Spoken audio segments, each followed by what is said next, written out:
Se abre la sesión. Pido disculpas a los colegas que me atrasé 10 minutos en llegar. Estamos con Parlamento Andino, así que en esta sala del Senado.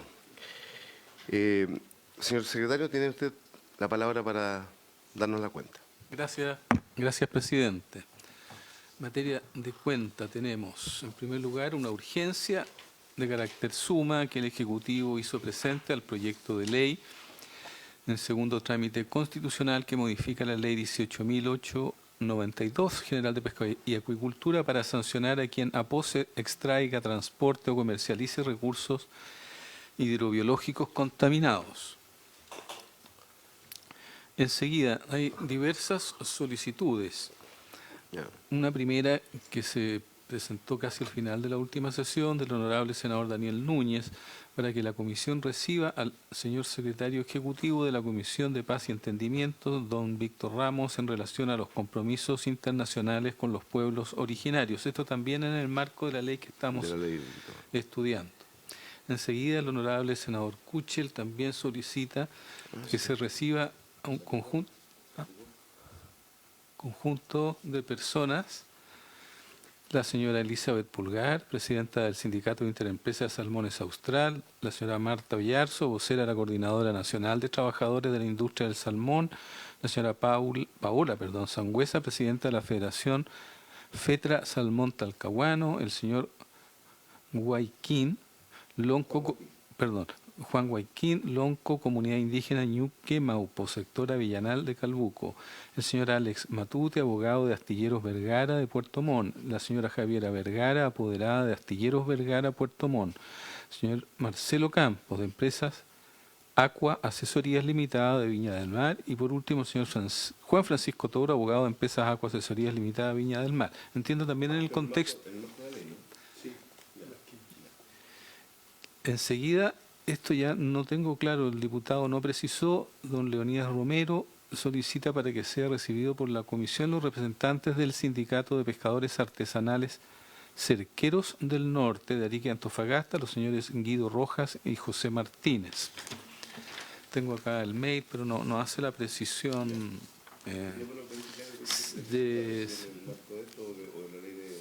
Sí, y por último, no está ahí porque fue una petición verbal que me hizo el honorable senador Sandoval el día de ayer, que solicita que se tenga consideración en la comisión para invitar al director del territorio marítimo a una sesión para que explique el tema sobre las dificultades que se están produciendo sobre la reglamentación en materia de habitabilidad de naves pesqueras. Sobre eso...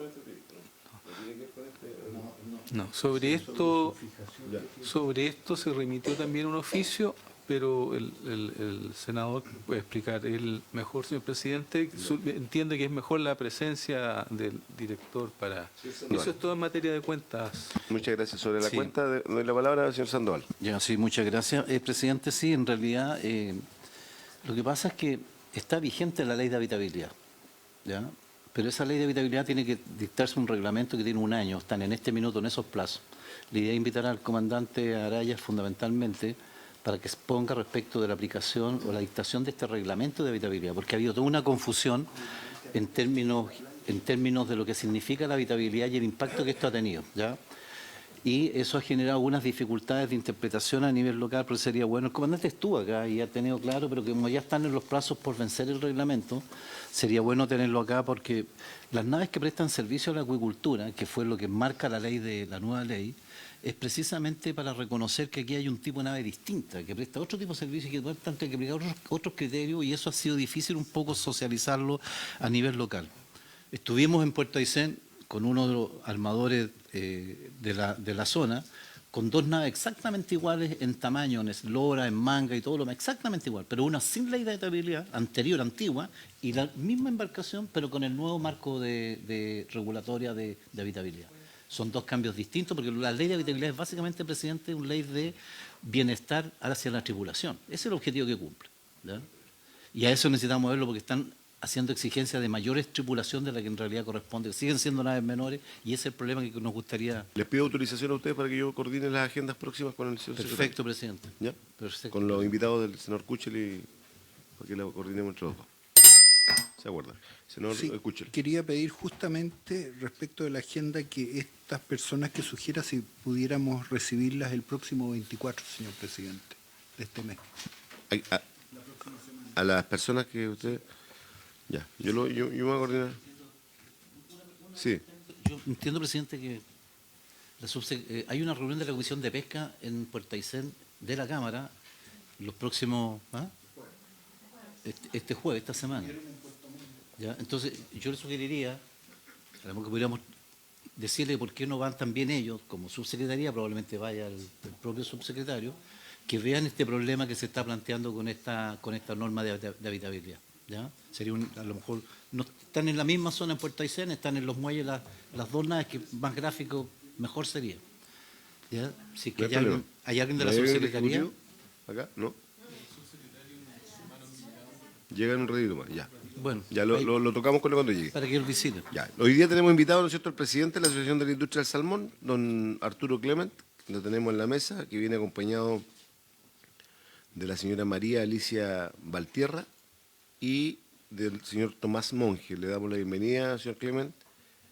Le damos inmediatamente la palabra porque tenemos 2 puntos importantes en la tabla de hoy día, pero para nosotros también acoger la solicitud de ustedes es de enorme relevancia como parte integrante de una comisión que está analizando justamente una situación que a la actividad salmonera le impacta de manera directa. Le damos la palabra, no sé cómo se van a distribuir ustedes. Sí, ¿usted solo? buenos días, gracias, señor presidente, senadores. Sí, para nosotros es de vital importancia poder estar en esta mesa. Me acompaña Tomás Monge, que es el director territorial de Salmón Chile, quien ha seguido esta ley por más de 10 años y probablemente uno de los que más la conoce, y nuestra abogada María Alicia Valtierra. Voy yo primero a dar algunas consideraciones generales y después luego Tomás va a entrar a ciertos casos más específicos. Básicamente, presidente y ilustres senadores, nosotros como industria valoramos el espíritu original de la ley Lafkenche, lo hemos dicho siempre, y los derechos que les corresponden a todas las comunidades y agrupaciones indígenas, en eso no nos perdemos. Sin embargo, hemos sido muy críticos de la deficiente aplicación práctica, donde se ha afectado a todos los habitantes del sur y de distintas actividades productivas, generándose en general una gran conflictividad. Asimismo, la industria de manera propositiva y a través del diálogo ha solicitado por años realizar mejoras a esta ley. Por eso valoramos mucho que por primera vez en el Senado y a través de ustedes podamos discutir esto, ¿ya? Su reglamento y los reglamentos de las CRUP regionales. Nosotros en varios casos hemos votado favorablemente y hemos estado a favor de ciertas solicitudes de EMCO, pero cuando nos hemos encontrado en situaciones de que las superficies solicitadas son extremadamente grandes, es cuando hemos levantado. Y debemos reconocer también que este tema lo hemos conversado por lo menos en los últimos 4 o 5 gobiernos y nunca tuvimos ningún tipo de respuesta. Era un tema tremendamente sensible y esta es la primera oportunidad que en serio estamos viendo que se está discutiendo este tema que genera una conflictividad muy grande en toda la costa chilena y especialmente en el sur chileno. Y yo creemos también que es urgente avanzar en conciliar y poder armonizar los distintos usos del borde costero y brindando la certeza a todos los actores y todos los que tienen vocaciones productivas y estratégicas en todas las regiones del país. Y es por eso que valoramos esta discusión y esperamos que de esto salga una mucho mejor ley que la que tenemos hoy día.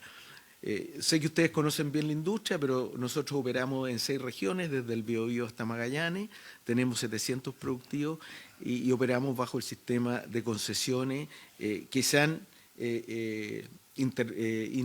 interpuesto con la aplicación de esta ley EMCO.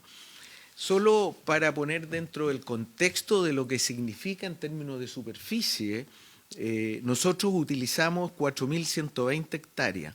Las solicitudes de EMCO actuales en la zona sur austral son casi 4 millones de hectáreas, o sea, hay un desbalance gigantesco. El mar interior de Chiloé y Magallanes son casi 11 millones de hectáreas, o sea, un porcentaje importante del mar interior está siendo solicitado y el mar territorial son 12 millones. las áreas marinas protegidas son 146 millones y la zona área exclusiva son 368 millones de hectáreas. Es decir, lo que nosotros queremos mostrar con esto, de que a pesar de que en la opinión pública se cree que como que la industria ha invadido el sur austral, en la práctica no lo es así. Y equivalen hoy día a lo que corresponde a la superficie de la isla de Apiao y Chauliné, que son dos pequeñas islas del archipiélago de Chiloé.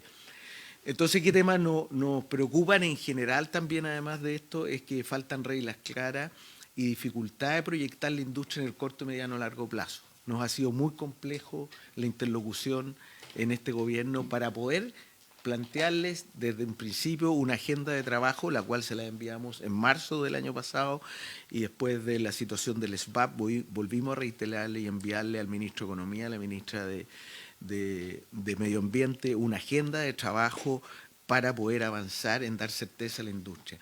¿Para qué decirle el exceso de permisología que afecta a todas las operaciones y que indudablemente afecta a las inversiones y que nos resta competitividad especialmente con la industria noruega? Tenemos una regulación compleja y poco moderna.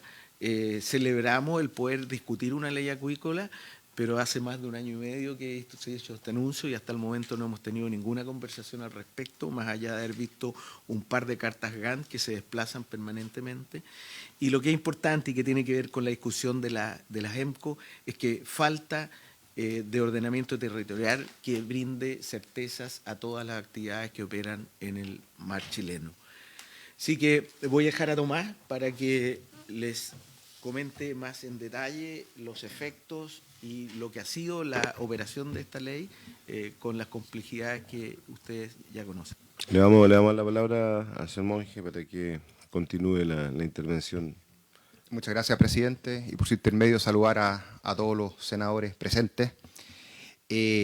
Comentarles que semana atrás les hicimos llegar de manera formal una minuta explicativa respecto al seguimiento y todas las brechas que nosotros vemos respecto a la ley y respecto a temas administrativos. Lamentablemente, por un tema de tiempo, no las vamos a poder ver todas, pero nos vamos a centrar en los aspectos más relevantes.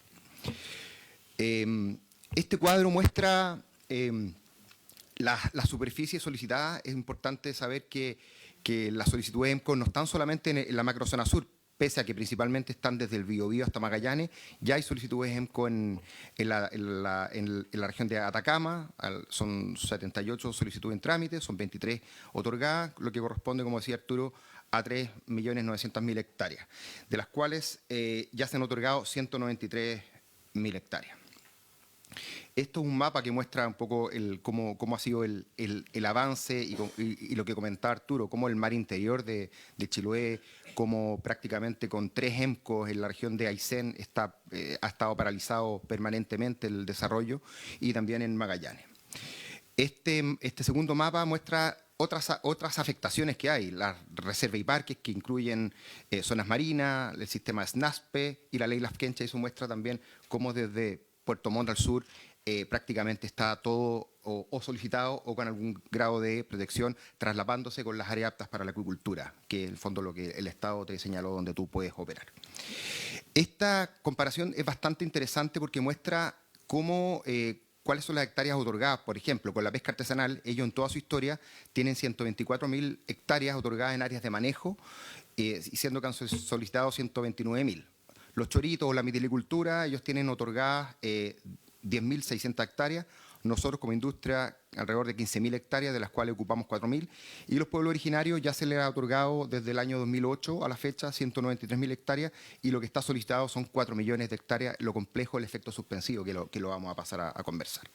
¿Cuáles son las principales brechas que tiene la norma? Primero, el desconocimiento general y la opacidad en su tramitación y no incorporación de terceros usuarios. Esto es bastante relevante porque hay autoridades que no han aplicado de forma correcta la norma. Las propias comunidades también confunden respecto a qué es lo que implica una solicitud. Esto no se entrega en propiedad, se entrega en administración. Entonces, ese desconocimiento general ha generado una conflictividad.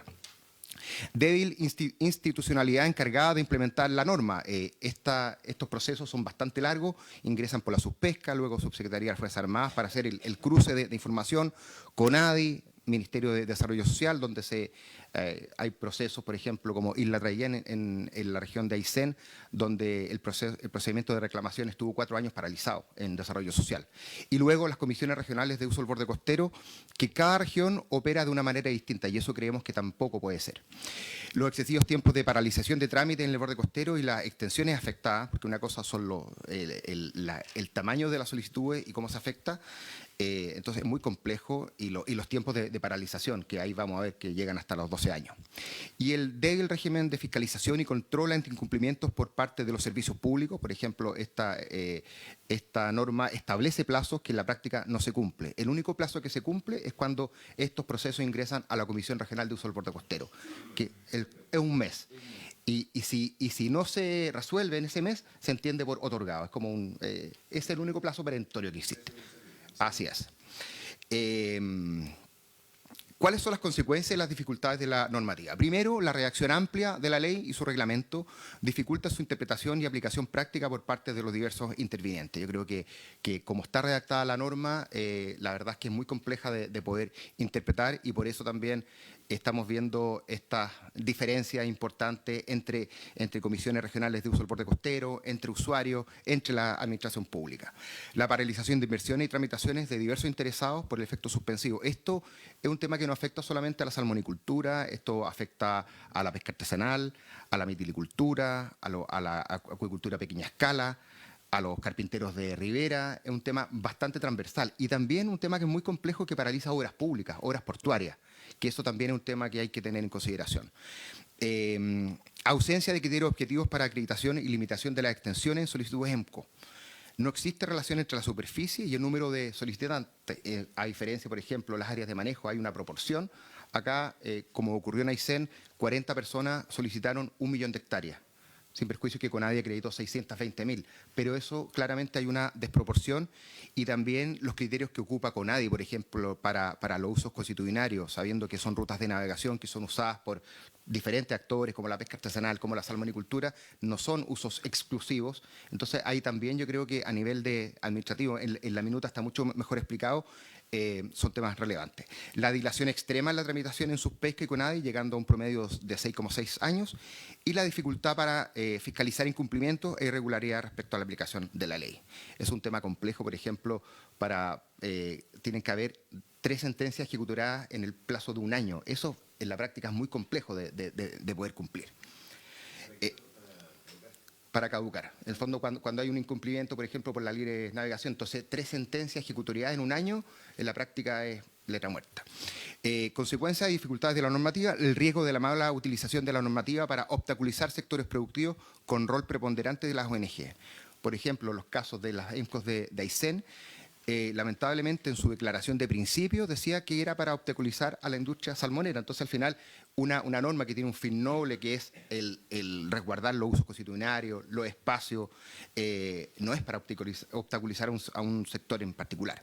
Fuente de conflicto al interior de comunidades y conflictos con terceros usuarios. Lamentablemente se ha visto una conflictividad entre personas que históricamente han hecho actividades ancestrales como recolección de orilla, pesca artesanal, y vecinos. Entonces eso también creo que la mala aplicación ha generado esta conflictividad.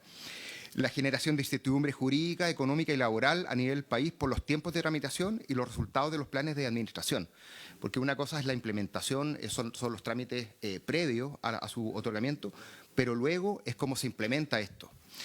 Y también creemos que aumenta el rezago y la paralización de inversiones en territorios y regiones aisladas de Chile. Estas solicitudes están en la macrozona sur y hay obras públicas, por ejemplo, caletas pesqueras de 4.000, 5.000 millones de pesos que han estado paralizadas durante años, y eso pensando en el empleo, pensando en el desarrollo productivo, pensando en la armonización de los usos.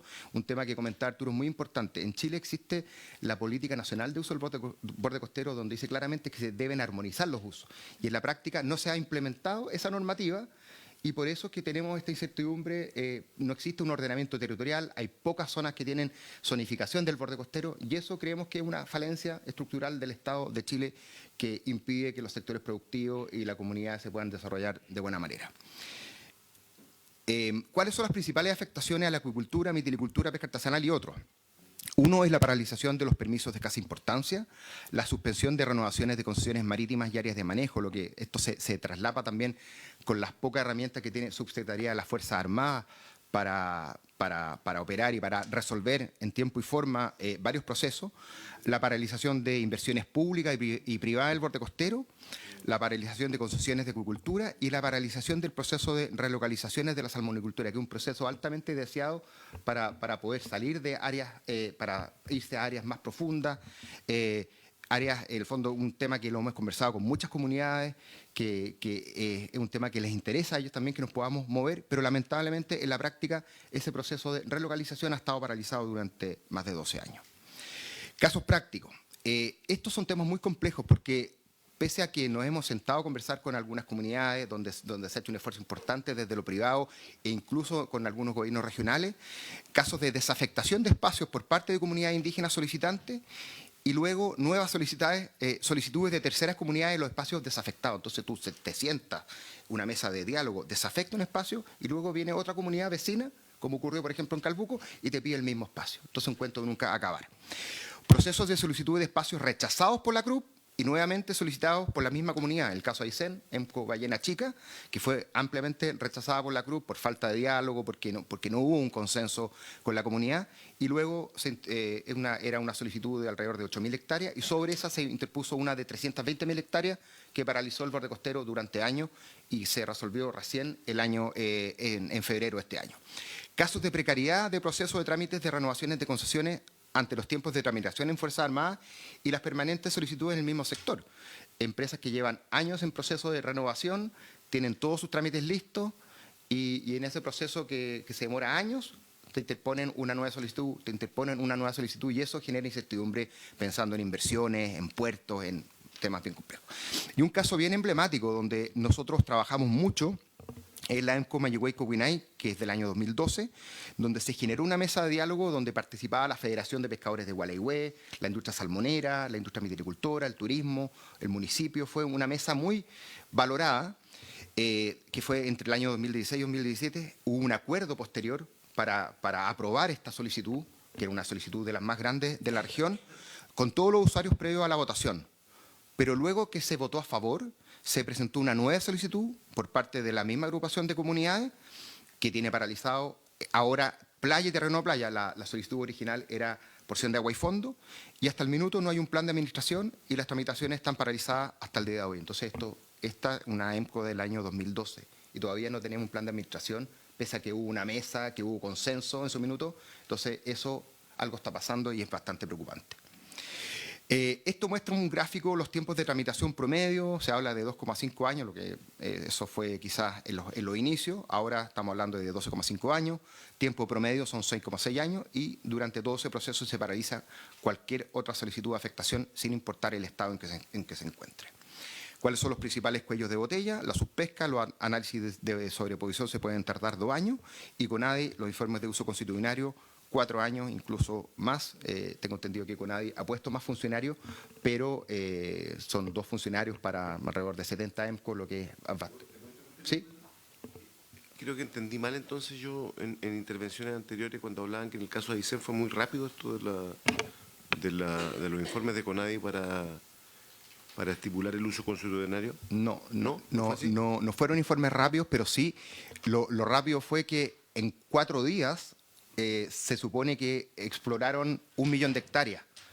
Y eso, en la práctica, eso es bastante difícil de poder materializar. Y ahí también hay ciertos temas que uno dice, cómo en 4 días CONADI y con qué herramientas va a ir a hacer esos informes, porque son...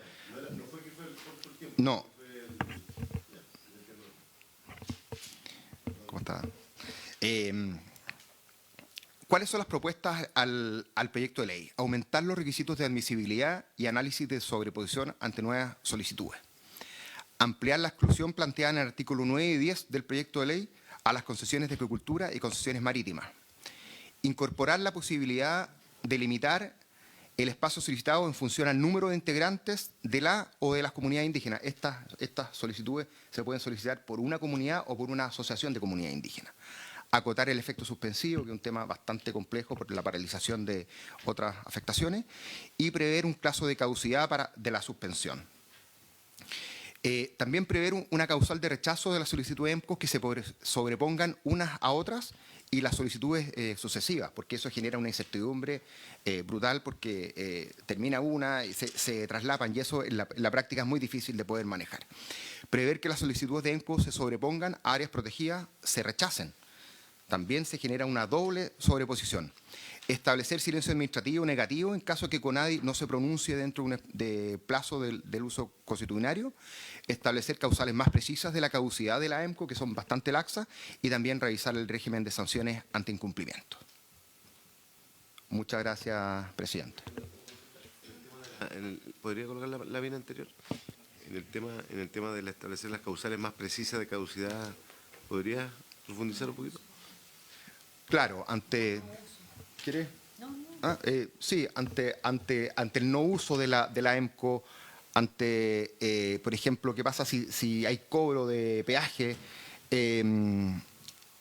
si hay prohibiciones, por ejemplo, de libre tránsito, que está expresamente prohibido en la norma, pero vemos que si ya es difícil fiscalizar un área de manejo de 100 hectáreas, un área de 1 millón de hectáreas o 300.000 hectáreas es bastante complejo. Entonces, creemos que hay ciertas causales que deberían ser más claras. ¿Le puedo hacer una consulta a la asesora jurídica, a la señora María Alicia? En el cobro de peaje, obviamente, ahí se genera la comisión de un delito, en definitiva, más allá del tema de... libre navegación. ¿Perdón? Perdón. No, me refiero para desafectar. Para desafectar. Pero eso no es solamente de un lado. También comete el delito el que paga. ¿Cómo se puede abordar?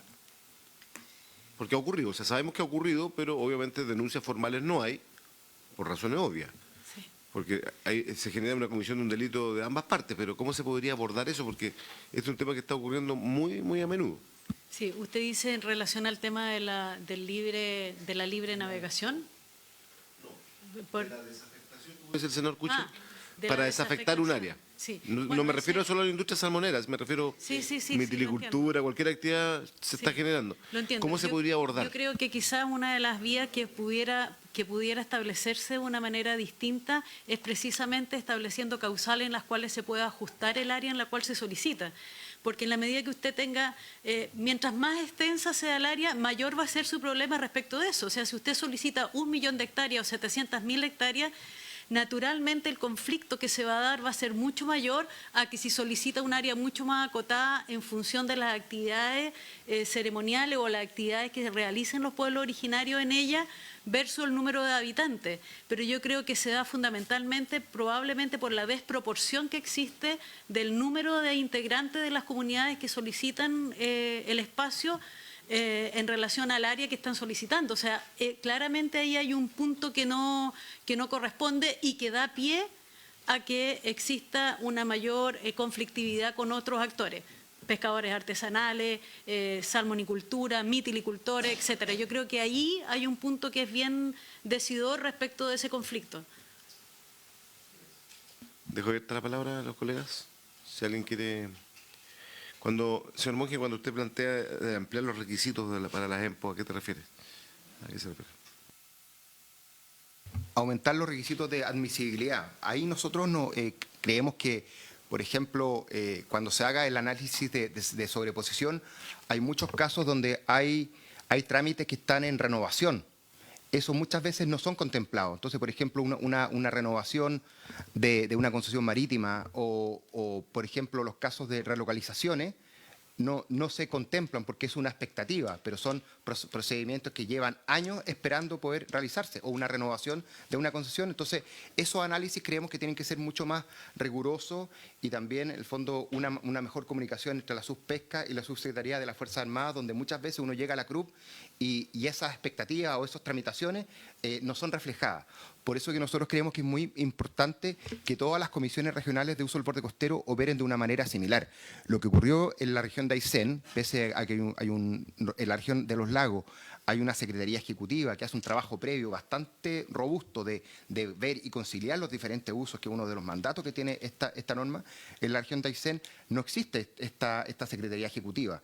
Y luego de un requerimiento de consejeros macrorregionales, a la Contraloría se aclaró, y más encima había un informe, un dictamen de la Contraloría que decía que la composición de la CRUP debería ser distinta y que se tiene que establecer una secretaría técnica previa para poder consensuar y poder conversar cuáles son las afectaciones a otros sectores productivos. Entonces, esos antecedentes técnicos, en la práctica yo creo que esos análisis tienen que ser mucho más relevantes. Y también, a nivel de la subpesca, es poder establecer que el rol que tiene la subpesca es ver cuáles son los diferentes intereses y usuarios que hay en el borde costero, porque está la pesca artesanal, está la mitilicultura, salmonicultura, recolectores de orilla. Entonces, cuando se haga ese análisis de sobreposición, es súper importante también que esos aspectos sean incorporados dentro de la ecuación.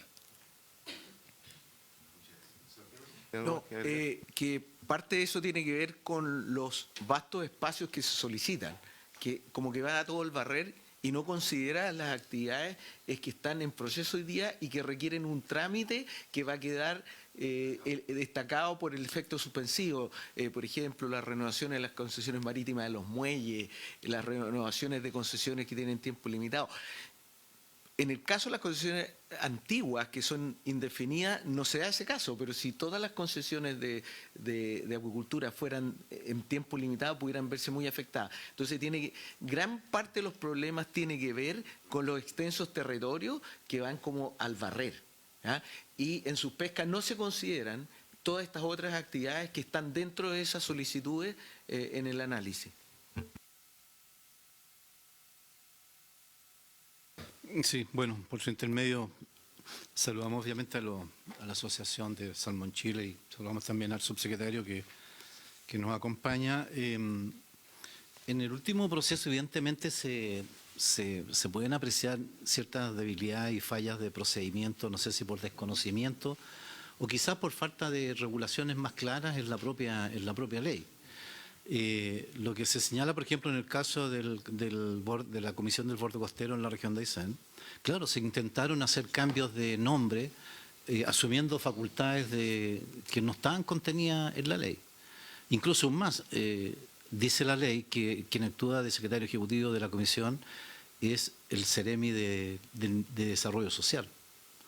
En el caso de Aysén terminó siendo el secretario ejecutivo del gobierno regional. Y el gobierno regional, incluso el secretario ejecutivo, sugirió a la gobernadora en ese minuto, en esa sala, hacer algunos cambios en ese lugar, en ese minuto, respecto de la superficie involucrada. O sea, un tema absolutamente... Yo me imagino si hubiese sido aprobado, o sea, daba paso a 1000 alternativas de juicio, de irregularidades en procedimiento, quizás por falta de todas estas cosas. Y lo segundo es en lo que dice relación con la urgencia también de compatibilizar estos diferentes usos. Si estamos hablando, ¿verdad?, el impacto que tiene, uno dice, la zona sur austral es eminentemente pesquera, ¿verdad? Aquí le digo lo que está aconteciendo desde el punto de vista del territorio. Y sin embargo, hemos visto que a través de estas normas se suelen utilizar por terceros intereses, que no tienen muchas veces que ver con esto, sino que más bien con afanes, yo diría quizás más de ámbitos ambientales, de protección, pero con una mala intención incluso, de dejar afuera o influir en impedir lo que tú muy bien señalabas, Monje, en el sentido de los principios. Aquí lo que se busca en alguna manera es simplemente frenar una actividad. Ahora, saquemos la actividad de la zona, es como sacar la actividad minera de la zona norte. ¿Ya? La zona, así como la zona norte es connatural a la minería, la zona sur austral es connatural, entre ellos, ¿no es cierto?, el tema de la pesca. Lo que sí hay que hacer, y eso será materia de otra discusión, de cómo ordenamos, ¿verdad?, los procesos. Porque está hablando ustedes de 4.000 hectáreas que usan las diferentes concesiones del mundo de la salmonicultura, comparado con estas peticiones que son 10 y 100 veces mayores, en un ámbito que el punto de vista productivo, ¿qué es lo que aporta? Lo que más necesitamos nosotros en nuestras regiones, fíjese, presidente, Aysén y Magallanes, es más de 1/3 de la superficie de Chile continental. Más de 1/3. Vive menos del 2% de la población del país y aportamos menos del 2% al Producto Interno Bruto. Y sin embargo, son regiones extremadamente dependientes de la acción del Estado, cosa que no queremos, porque eso es lo que nos ha mantenido en esa condición los últimos 80 años, dependiendo del Estado, ¿ya? Y para ello hay que ponerle motor a la zona y la pesca evidentemente un connatural. Y acá otro desafío después para los salmoneros de cómo desarrollamos, ¿verdad?, la industria en el sentido más bien de impacto regional. porque también le digo, presidente, que todo lo que produce la región de Aysén en materia de salmón debe corresponder al 60% del producto salmonero a nivel global, y sin embargo en la región de Aysén solamente se procesa el 7%, una sola empresa. Y esa sola empresa genera ¿cuánto? 600, 700 empleos, o sea, el impacto son significativos. 2, 3, 4 empresas de esta naturaleza cambian la realidad. Pero eso son materias que habrá que analizarla en otro protocolo productivo con los salmoneros, 2.0, que se haga cargo también de las externalidades que evidentemente hay en torno asociado a la industria salmonera, que ha dejado ciertas huellas, imágenes, ¿verdad?, en algunos minutos, con un cierto grado de complejidad, de contaminación, desecho y otros tantos más, que habrá que analizarlo. Pero a mí lo que más me interesa es cómo la industria se va a desarrollar en el contexto productivo con respecto a la región de Aysén. Y si no queremos conflicto, ahí vamos a tener, tienen ustedes una tremenda oportunidad para hacer las cosas bien y minimizar las externalidades, que siempre las hay en cualquier actividad. Vamos al norte y vemos hoyo, ¿no es cierto?, vemos actividad, y eso es lo que queremos corregir. Y eso hay que hacerlo muy bien, porque además la industria del salmón no le vende a Chile. Y no me gustaría en el futuro no muy lejano, con todas estas restricciones, terminar comiendo salmón noruego, ¿verdad? También quiero que nuestra región deje de ser la región más soviética de Chile, y necesitamos ponerle otra visión. Y eso involucra también a los salmoneros como actores relevantes. Gracias, presidente. Senador Sandoval, senador Kuchel. Presidente, quiero, por su intermedio, solicitar información respecto a las estadísticas de inversión, de nuevos centros, nuevas industrias, año a año más o menos, junto con las de producción, exportación, etcétera, pero ¿qué nuevas inversiones se han hecho? ¿Qué nuevos centros? ¿En qué parte? Un poco respondiéndolo a lo que plantea el senador Sandoval, porque mi percepción es que en algunas comunas se ha perdido la actividad salmonera, por ejemplo, Gualaihue o Nopirén, teníamos mucho más actividad de 4 o 5 plantas, ahora nos queda una y media y menos quizás. Si hay alguna estadística y ver más o menos cuál es la razón, porque uno de los beneficios, a mi juicio, era la dispersión territorial que tenía esta actividad, y en cierto sentido, como se obligó a una relocalización, que yo creo que la tecnología ya permite otro tipo de densidades, y sin embargo se separaron y algunas comunas quedaron casi sin actividad o con muy poca actividad. Gracias.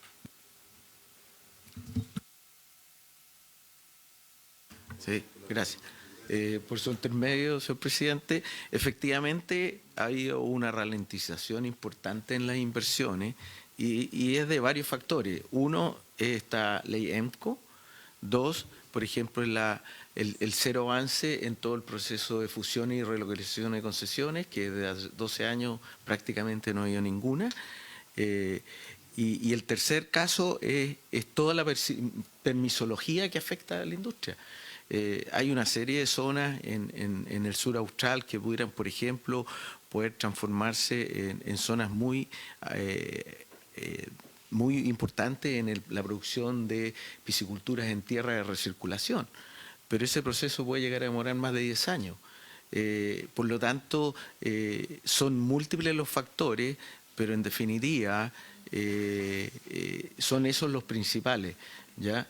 La industria ha crecido más bien por efecto de la mejor productividad que ha habido hoy día, pero hoy día por las incertezas jurídicas que tenemos, por la visión de corto plazo que todavía se persiste y por el exceso de permisología, eso ha generado una muy escasa inversión y más bien ha sido de reposición que de crecimiento. Muchas gracias. Señor Kuchel, senador. Es que esto que plantea el señor Clement a mí me preocupa porque, bueno, yo tengo que circular por Palena, la provincia de Yanquihue, Chiloé, y en algunas partes teníamos industria, porque aquí estamos hablando como de lo directo, en la pregunta anterior, pero esto incide en lo indirecto, en los empleos indirectos, camiones, transportes, comercio, restaurantes, combustible, energía, empleo, mantención de redes, mantención de jaulas, etcétera, que también se dispersaba, porque el servicio, por ejemplo, pensando en Hornopirén, Gualeguay, ahí se instalaron, llamémosla herrería, no sé, talleres, maestranza, que se han ido reduciendo también en su actividad. Y la cosa termina concentrándose en unos cuantos puntos y pierde el encanto, el entusiasmo. Habían, por ejemplo, en la isla Puluque, en la isla Huar, habían surgido actividades menores de apoyo en tierra que están desapareciendo. Eso me preocupa, señores. Gracias. Sí, muy breve. Bueno, ahí donde se ha hecho un buen trabajo ahí en Aysén, el fondo del poder establecer un polo de desarrollo de proveedores locales. Yo creo que se ha avanzado mucho, una alianza que se firmó años atrás, donde participó también el senador, donde a través de un programa Corfo se generó un clúster muy importante pero el fondo es comentarle, senador, que sí, que pese, porque en Aysén dice, oye, todo se hace desde Puerto Montt, muchos servicios que venían de Puerto Montt, y es a través de las... No, es que, bueno... Un centro de control, perdón, presidente, un centro de control telemático de alimentación de los centros de la empresa Mowi en la región de Aysén. El centro operativo, ¿sabe dónde está? No está en mi región. Y quieren que sigan más todavía para allá. No, por eso comentar que... Pero entiendo la posición del senador Sandoval, efectivamente, y clarificando la cifra, el 44% se produce en Aysén, y no es el 44% del valor que hay en la región de Aysén. El balance es mucho más equilibrado en el caso de los lagos y en Magallanes también. Pero también hay un proceso tecnológico en lo que usted señala, senador, pero son múltiples factores. Pero sí lo que es muy importante es que hay que tratar de promover, y esto ha sido nuestra política, al máximo el servicio y la compra local. No es un proceso rápido, pero sí, la industria quiere realmente expandirse y generar valor en la compra, y los servicios locales son una herramienta muy importante. Sí, solo para complementar, lo que se hizo en Aysén, por ejemplo, solamente en pago a proveedores locales con casa matriz en Aysén, fueron 69.000 millones de pesos, que es el equivalente al FNDR. Y eso habla de lo virtuoso que son las alianzas público-privadas. Y eso en su minuto fue un tema ampliamente discutido, pero que estamos viendo los frutos, y obviamente hay una brecha importante por mejorar, pero nosotros creemos que es el camino, la alianza público-privada, para poder desarrollar estos clústeres a nivel local. Muchas gracias, presidente. Muchas gracias, señor Clemen, señor Monge, señora María Alicia Valtierra. Estamos muy agradecidos de su participación y cualquier otro aporte que nos puedan entregar en el marco de la discusión que va a continuar de este proyecto. Estamos abiertos a poder recibir las sugerencias que sean importantes y necesarias para, ojalá, mejorar, ¿no es cierto?, esta iniciativa de ley, o sea, esta ley, mejor dicho. Suspendo un minuto para despedir. Más que nada, si me permite, en 30 segundos. Es que yo creo que al margen de todo es una tremenda oportunidad. Recording in progress. Bueno, al margen de todo es una tremenda oportunidad. ¿Razón de qué? De que la experiencia que pasó en Aysén articuló o puso en sintonía a todos los actores, públicos y privados. Porque aquí no fue una cosa mitad y mitad. Toda la estructura pública entendió que esto había que corregirlo. Y por lo tanto lo que tenemos acá es la oportunidad que tuvimos la ministra de Desarrollo Social, exponiendo también aquí. Tenemos la oportunidad de corregirlo y esta es la ocasión ahora, por lo tanto hay que aprovechar el impulso. Muchas gracias, señor Sandoval. Suspendemos un minuto la sesión para despedir a nuestro invitado.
Tomen asiento, por favor.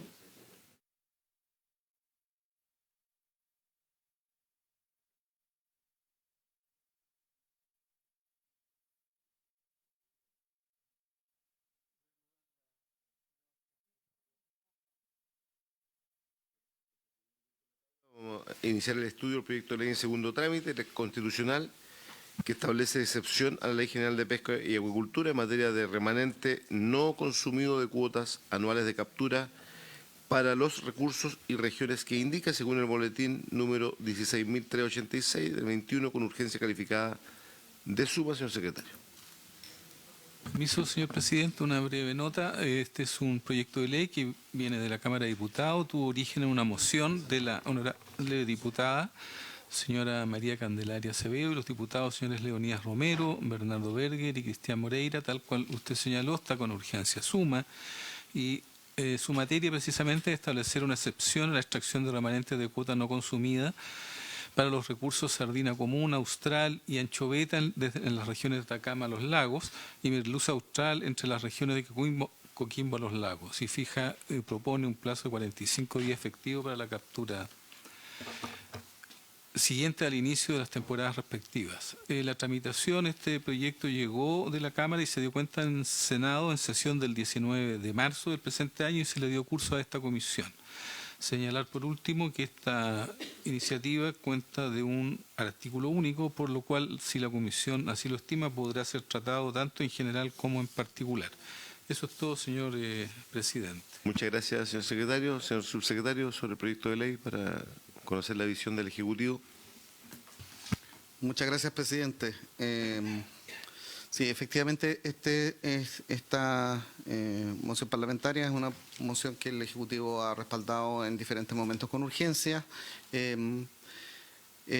Poco como contexto, que lo que establece la norma general en materia de pesca, el artículo 3 de la Ley General de Pesca y Agricultura, es que en el evento que no se captura la totalidad en un determinado año, no se puede extraer en el año siguiente. Producto de esta situación es que desde el año 2021 se han establecido normas para permitir la captura de remanentes del año 2020, del año 2021 y del año 2022.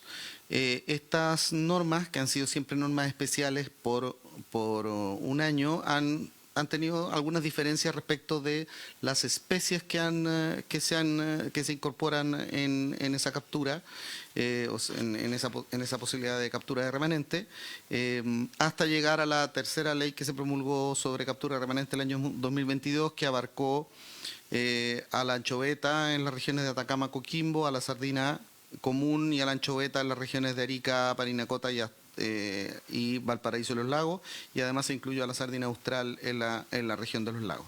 Eso fue el año 2022. Nosotros nos importa enfatizar como enfoque general en esta materia a lo menos 4 elementos. Uno es que es importante cuando se considera una norma de este tipo que se vean los impactos que genera en la biomasa y la sostenibilidad de los recursos, y eso depende en gran medida de el periodo de vida que tiene el recurso. Es decir, aquellas especies que tienen periodos de vida breves, reducidos, tienen un impacto directo, un impacto diferente a las especies que tienen un periodo de vida más extenso.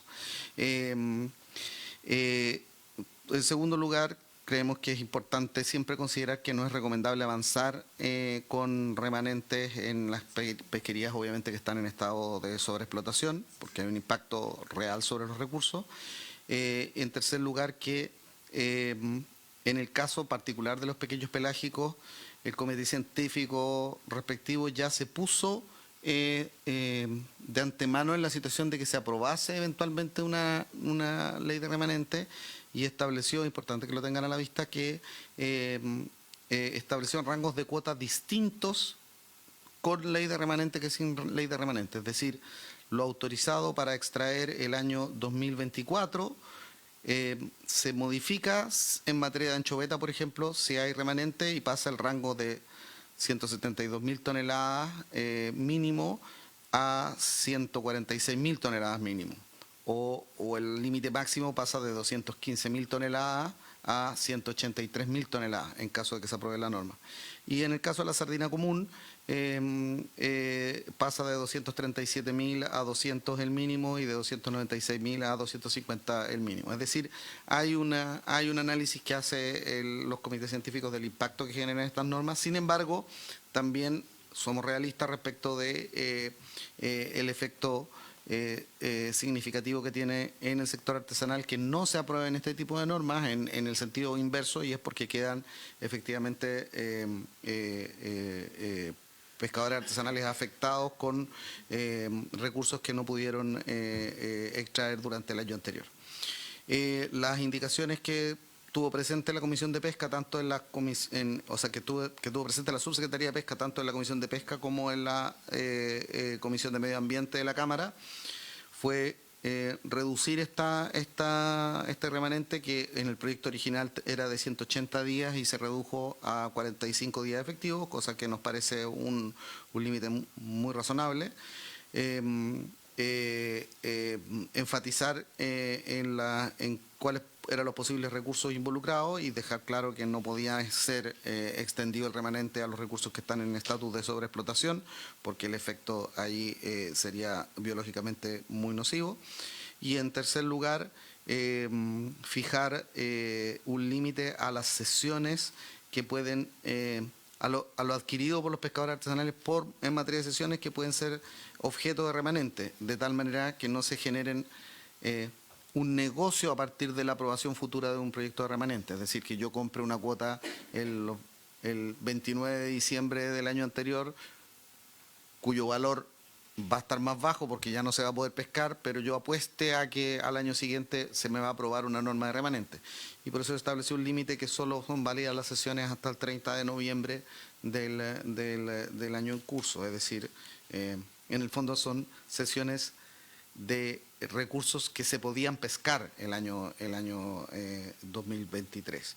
Y finalmente, el límite de traspaso de remanentes no puede superar el 20% de la cuota global del año anterior. En el proyecto originalmente la formulación que habían planteado los parlamentarios era del 30%. Con esas limitaciones nosotros creemos que, insistiendo que esto efectivamente tiene un impacto en los recursos que no queremos desconocer, porque efectivamente ya lo ha señalado el comité científico y lo hacemos presente que es la evaluación que hay sobre la forma en que impacta esto en el recurso. Creemos que estamos en condiciones de respaldar un proyecto de este tipo si es que se mantiene este tipo de acotaciones y obviamente el carácter de ser un proyecto siempre coyuntural por la duración de un año. Eso. Abro la palabra al señor Kuchel, senador Kuchel. Presidente, que en el caso de que nos equivoquemos, después por este mismo mecanismo es posible volver a la situación que tenemos. Porque aquí estamos cambiando una condición de autorizaciones anuales por una permanente, prácticamente. Gracias. No, presidente. Justamente porque las autorizaciones, la regla general sigue siendo anual, es que respecto del remanente que se genera, se debiera generar una disposición específica. En este caso es este proyecto en particular. Pero el carácter acotado que tiene hace que si en algún minuto se percibe que el recurso es significativamente amenazado por una cuota de este tipo, obviamente sería improcedente apoyar una captura de remanente. ¿Qué es lo que pasaría, por ejemplo, qué es lo que pasa con el caso de las pesquerías que están en sobreexplotación? Pero está establecido que no rige este proyecto para las pesquerías que están en estatus de sobreexplotación.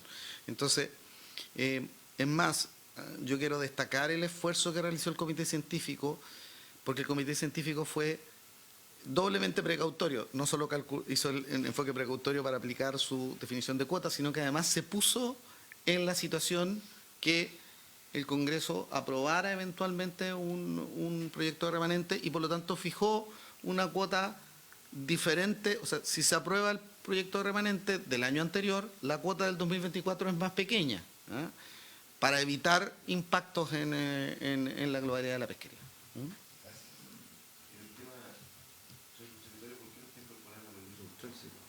Sí, entiendo que está ahí. En de una u otra manera la conservación tiene como herramienta la cuota global y no se incorpora en este proyecto. Las razones, presidente, son dos. Uno es que las pesquerías demersales, y particularmente en el caso de la merluza, su tiempo de vida es muy diferente a las pesquerías de pequeños pelágicos. Las pesquerías de pequeños pelágicos viven 24 meses, máximo 3 años, y por lo tanto el stock, el cálculo del stock es mucho más previsible sobre la base de las mediciones hidroacústicas y de la medición de los reclutas que se detectan. En cambio, el impacto que puede generar en pesquerías, por decirlo así, más viejas, es que en la línea de lo que señalaba el señor Kuchel, si se toma una decisión de ese tipo y se provoca un error, el impacto en la pesquería puede ser muy significativo. Más todavía cuando nos referimos a una pesquería que ya tenemos diagnosticada en estatus de sobreexplotación. Pues entonces, lo que podría eventualmente significar es asumir un riesgo sobre una pesquería que ya está en un diagnóstico preocupante. Esa es la razón. Y por eso es que en ninguna de las normas anteriores, ni en relación al 2021, 2022 ni 2023, se adoptaron normas relativas a pesquerías demersales. Siempre fueron pequeños pelágicos. Senador Sandoval. Sí, presidente. Hace pocos días atrás fuimos todos, no sé si ustedes también, pero nos involucraron en un informe que hizo Oceana respecto del estado de la situación de las pesquerías que emitió la subsecretaría y que señalaban, según ellos, que prácticamente el 53% de las pesquerías están entre sobreexplotadas y otras agotadas, que hablaban de una crisis en el sector y que no se entendía a raíz de lo mismo el incremento de este proceso de cuotas. Sería bueno quizás, presidente, porque no sacamos nada con legislar sobre pesca si no sabemos cuál es la condición de las distintas pesquerías, tener esa información a la mano y pedirle a la subsecretaría que nos pueda hacer llegar el informe de ese estado de la situación y analizarlo quizás desde el punto de vista de qué es lo que está pasando con ellas, cuál es el estado, cuál es la condición y cuál es el pronóstico de ese particular. Y del mismo modo también recibimos alguna información respecto del análisis que se ha hecho en relación al tema de la ley, de la propuesta de nueva ley de pesca y la ley de pesca vigente, ¿ya? Y incluso alguien hizo un análisis, yo no me acuerdo quién fue el que lo hizo, y que señalaba que no sé, estás comiendo qué cosa, te dio hambre, que te dio hipo, estaba preocupado. Estaba preocupado. ¿Cómo se llama? Y en ese último análisis señalaba, por ejemplo, que en un análisis comparativo de las dos leyes, la actual ley vigente y la nueva, hay prácticamente una similitud en un 72% y las diferencias son menores respecto del global. Yo creo que sería bueno saber qué pasa con eso, más que nada para tener una información más oficial y no desde la prensa. Pero sí me interesa el informe del estado de la situación de las pesquerías, ¿no?, que lo emitieron ustedes. Gracias, senador Sandoval. Subsecretario. Presidente, nosotros encantados la Subsecretaría de Pesca en marzo de cada año tiene la obligación de presentar un informe sobre el estado de las pesquerías. Nosotros encantados de hacer una presentación específica, porque aunque el informe es autoexplicativo, la verdad es que hay algunas cosas que uno puede ilustrar en relación a por qué la mirada que hoy día nosotros tenemos sobre el estado de las pesquerías no es una mirada pesimista. Quiero ser bien enfático en eso. No es una mirada, no tenemos la percepción que las pesquerías estén en una situación de creciente deterioro. Creemos que hay señales evidentes de recuperación de muchas pesquerías, muy evidentes de recuperación de muchas pesquerías, y en el caso de algunas pesquerías Lo que sí creemos firmemente es que falta investigación y eso genera una dificultad porque a veces pesquerías que llegan a un estado de evaluación negativa como sobreexplotación o agotamiento no dejan de ser investigadas suficientemente para poder reevaluar su estatus. Eso es algo que consideramos muy importante para darle significación a este informe de pesquería. Eso es en relación a lo que se señala. Y lo segundo, sobre ley de pesca, bueno, yo tengo mucha fe en que nos vamos a ver discutiendo antes de fin de año el proyecto de ley de pesca en esta comisión. Es lo que estamos trabajando intensamente para ello. La referencia en la que usted hace es una interpretación de prensa, creo, poco feliz respecto de un informe presentado por la Biblioteca del Congreso, que no señala lo que está interpretando la prensa, que entiendo que fue una red social. Señala que en realidad hay, como lo hemos señalado en todo momento, en la ley de pesca hay 3 tipos de normas. Hay un conjunto de normas en las que no hay innovación y que bordean alrededor del 20%. Hay un conjunto de normas en las que hay cambios importantes, pero la materia sobre la que se está planteando el proyecto ya existe en la ley de pesca. Es decir, hay cambios, pero no es una materia nueva a la ley de pesca. Ese es un conjunto importante del proyecto, es decir, contenidos que ya están, pero que tienen modificaciones al tratamiento. Y después hay otro conjunto de normas que se refieren a materias que no eran parte de la ley de pesca anterior. Obviamente el conjunto de materias que no eran parte de la ley de pesca anterior es un conjunto minoritario y es razonable que así sea, porque la ley de pesca lo que se espera es que regule la actividad pesquera y por lo tanto uno esperaría encontrar en la ley de pesca ya las normas pesqueras. Ese número al que se refiere más bien se refiere a las otras, es decir, a las normas que no eran parte de la legislación pesquera antes. Y por eso es que creo que es una interpretación poco realista del planteamiento que hizo en su minuto la Biblioteca del Congreso, pero nosotros encantados en algún minuto de compartir con ustedes, si lo tienen a bien, también en algún momento un adelanto del proyecto cuando lo consideren oportuno, para mantenerlos informados sobre el contenido.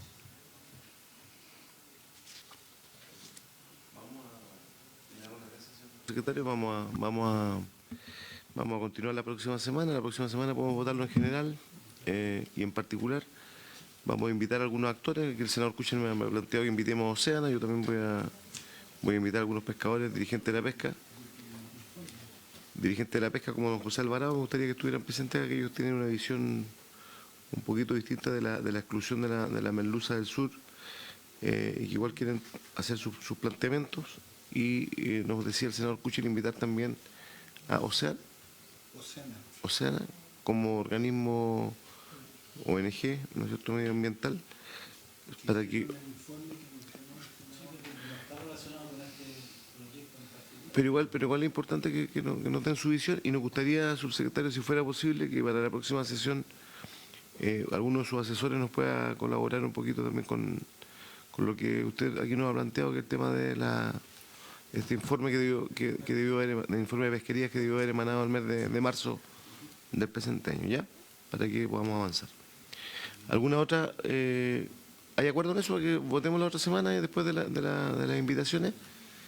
Quiero consolidar esta petición de escuchar al invitado el 24, si es posible. ¿El 24 se va?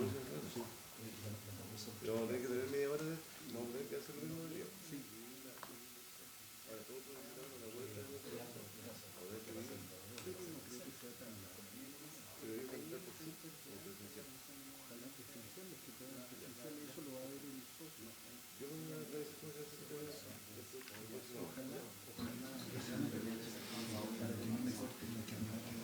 Ya. Yo me coordino con el señor secretario sobre este tema. Habiéndose, por lo tanto, cumplido el objetivo de la sesión, la levantamos y le damos las gracias al señor subsecretario por su presencia.